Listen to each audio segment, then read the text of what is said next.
Ben, on a commencé par lire les livres, évidemment. On a fait des entrevues avec les auteurs et autrices. Donc, il y avait Shane Markle, Denis Côté et Sandra Dussault.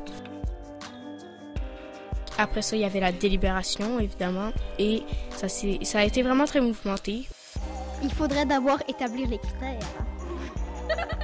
La délibération a été quand même difficile parce que il y avait 2 livres d'horreur, une autre sorte de livre vraiment différente, complètement différente.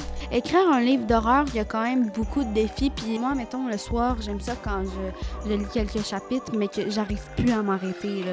Ça, c'est vraiment c'est parce qu'il y a du suspense fort, puis on a envie de continuer la suite. Dans un documentaire, ça, c'est moins présent, mais il y a plein d'autres qualités parce qu'on en apprend aussi. On en apprend sur plein de gens, puis ça peut nous influencer dans notre vie, puis tout ça.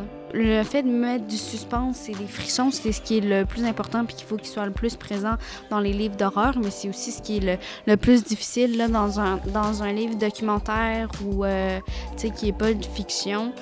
On peut plus s'inspirer de notre vie, tandis que sinon, il faut que tout sorte de ton imagination quand c'est horreur. Les 3 livres étaient très, très bons, donc ça va être dur.